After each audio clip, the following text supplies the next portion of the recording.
Alright, this is the third of the small cheap kits that I picked up from Banggood. Really kind of annoyed with this one because they just put this tiny little flimsy nothing piece of foam on the microprocessor, and the chip is just horribly mangled. I think I can probably rescue those pins, but they need to package this stuff better to prevent this stuff from happening. So, you know, we're off to a not so great start. Anyway, this is an adjustable speed windmill kit. It's mainly just a bunch of LEDs and some current limiting resistors with a microprocessor, because the microprocessor is doing all the work. So there's no special logic chips or anything fun and exciting. So I guess we'll just go ahead and get started here.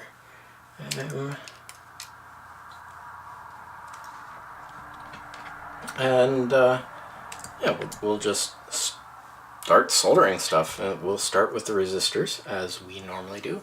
Give me just a second here. Alright, sorry for the jump cut there. I had to go take care of something real quick, but we're back. And we're going to start with the resistors. So, we've got 4 resistors here. We've also got R1, R2, R3, R4, with no instructions or markings, but they're all the same resistor, so we'll just put the 4 resistors in the 4 positions of the resistors on the board. Now, I don't like this style of resistor, because what we've got here is either brown, black, black, brown, brown, or brown, brown, black, black, black, brown, which actually in this direction it doesn't make sense, so I guess you'd have to read it this way, which is brown, so 1, and then black, which is a 0, and then black, which is another 0, and then brown, which is 1 more 0, so these are 1 k ohm resistors. So, let's just continue here.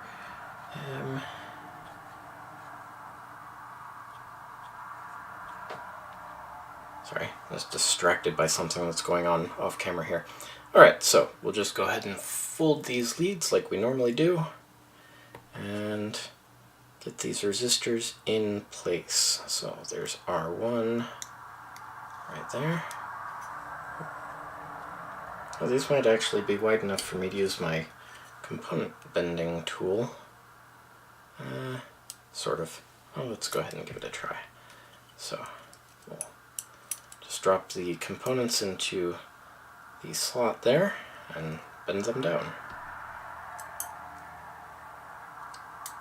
A lot of people prefer to use a bending template or something for their components so they don't stress the leads, but it's not really a huge deal, at least not for resistors. So we'll drop another one of these into the R2 position, like that, and then R3, like that, and lastly R4, like that. Now I'm just peeking at the components so I can make sure that they're positioned the way I like to position them, but they're resistors, so there's no polarity on them. I just like to get the color bands pointing all in the same direction so that it looks nice and uniform. There's no point to that, but to satisfy my peculiarities, and then leave that one.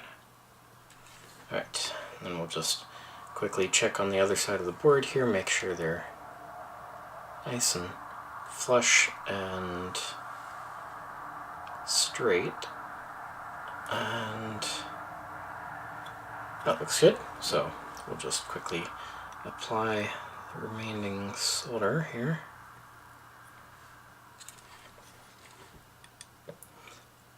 I've missed having a nice soldering iron. I stopped using this one for a while because it's kind of small. I don't like its size. I mean, it's perfectly serviceable soldering iron. It definitely gets the job done, but it's small. I like to have something a little more hefty for soldering. But the other iron that I bought, the cheap one that I picked up off of Banggood, stopped working. So I'm back to using this one, and I'd kind of forgotten how nice it is to have a good soldering iron that has good heat characteristics and warm up time and stuff. So and the next thing we're going to do is the microprocessor. So I'm going to try to fix the mangled pins here and hope that we can get a functioning circuit out of it. I remember one kit I ordered a while back, the pins actually came broken off, so the kit was completely useless.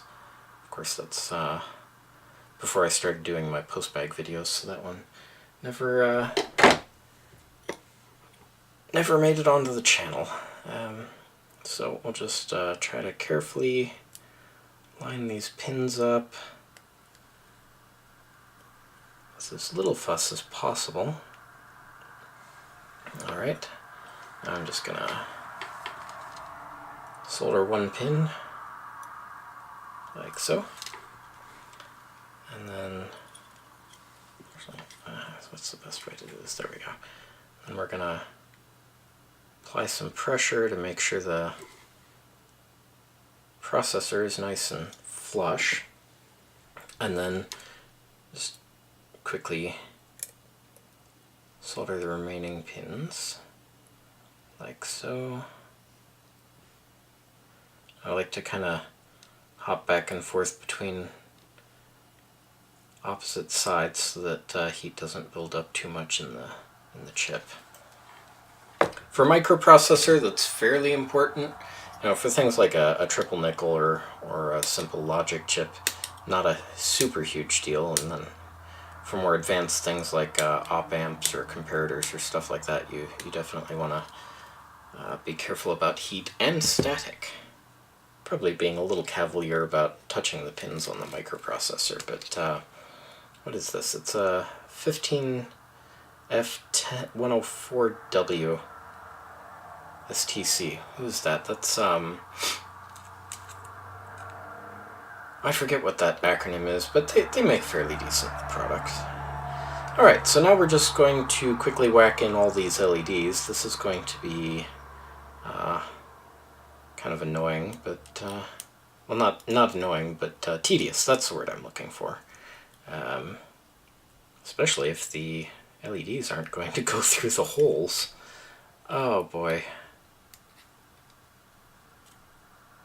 Maybe it's just that particular LED, or is it just the LEDs in general? No, it's just that particular LED. Wait, that's a tight fit. You know, I want to do this all in one video. I don't want to do multiple videos for these small kits, so I'm just going to go ahead and jump cut to when I've finished the LEDs. So I'll be right back. Alright, well that was a pain in the butt, but I got all the LEDs into place. Thankfully there's a bit of an excess of LEDs, so I was able to swap out when I had ones that I couldn't actually get in. But even so, at some points I was having to use pliers to actually get them through. So Banggood, you should probably loosen up on the tolerances for the gauge of these holes. Anyway, so I've already got them leveled like I normally do, so they're all nice and flush on the board. And now I'm just going to quickly go through here and tack some solder onto the remaining pins, like so. There we go. And almost got them all. So if it weren't for the time-consuming nature of putting those LEDs in, this would be a very fast kit build. They're just these cheap, you know, couple of $1 kits that I found on Banggood. I was like, oh, those look like interesting things to do. You know, some flashy, blinky, blinking lights, buttons, you know, things that are fun to play with. Alright, so that's the LEDs in place, so we're just going to quickly trim off these leads. Hope I got them all. It'd be kind of embarrassing to trim off a lead on a hole that I didn't actually solder. Although I guess that could actually be recovered. Just flow solder into the hole and it would reach the lead anyway. Alright. So this will be the third video I've recorded with my new microphone. However, I haven't uploaded any videos with my new microphone as of the recording of this video. So hopefully the levels and everything are good and the sound quality. Next thing to do is these switches. So we're just going to pop those in. They've got the little pins that clip in so that there's friction holding it together, so I don't need to worry about aligning them nicely. So let's just get the solder into those.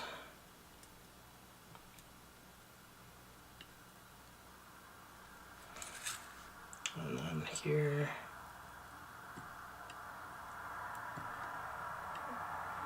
A little less solder than I'd like to see on that one. There we go. Come on, flow in. There we go. One more. A little bit more. There we go. And then we'll trim the little sharp bits off of those, covering the jaws of the plier with my finger there to keep the sharp little metal bits from pinging off into my eyes or onto my face or, you know, whatever. Right, and the last thing will be these two pin head, or two, I guess that's a pin header. The two pins here, we're just going to quickly solder them into place.